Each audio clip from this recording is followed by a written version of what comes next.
Success story सफलता की रहस्य, एक राजा और प्रजा की कहानी। आइए सुनते हैं। कथा के अनुसार पुराने समय में एक राजा की कोई संतान नहीं थी। वह बूढ़ा हो गया तो इस बात की चिंता होने लगी कि मेरे बाद इस राज्य को कौन संभालेगा। राजा ने अपने गुरु से पूछा, इस समस्या का हल पूछा। गुरु ने कहा कि राजन, अपनी प्रजा में से किसी योग्य व्यक्ति को उत्तराधिकारी बना देना चाहिए। ये बात राजा को समझ आ गई। उसने अपने मंत्री से कहा कि प्रजा के बीच ये घोषणा करवा दें कि कल जो भी व्यक्ति सूर्यास्त से पहले मुझसे मिलने राजमहल तक आ जाएगा, उसे इस राज्य का उत्तराधिकारी घोषित किया जाएगा।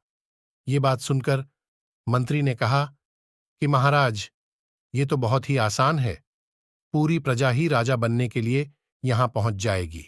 राजा ने कहा कि ऐसा नहीं होगा। मुझ तक सिर्फ योग्य व्यक्ति ही पहुंचेगा।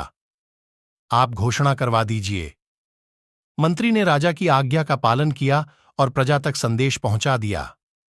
अगले दिन बड़ी संख्या में लोग उत्तराधिकारी बनने के लिए राजमहल की ओर निकल पड़े।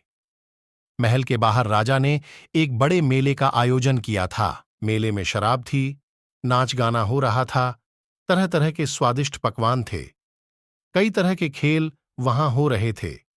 पूरी प्रजा उस मेले में ही उलझ गई। अपनी अपनी पसंद के हिसाब से लोग मजा लेने लगे। सभी ये बात भूल गए कि उन्हें राजा से मिलने जाना है।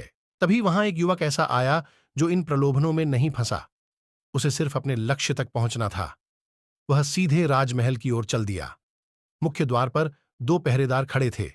उन्होंने युवक को रोका, लेकिन वह किसी तरह उनसे बचकर राजमहल में प्रवेश कर गया। अंदर पहुंचते ही उसे राजा, मंत्री और उनके मिल गए। राजा ने उस युवक को राज्य का उत्तराधिकारी नियुक्त कर दिया। कथा की सीख, इस प्रेरक कहानी की सीख यह है कि हम अपने लक्ष्य तक पहुंचने के लिए रास्ते में रुकना नहीं चाहिए। सफलता मिलने तक हमें आगे बढ़ते रहना चाहिए।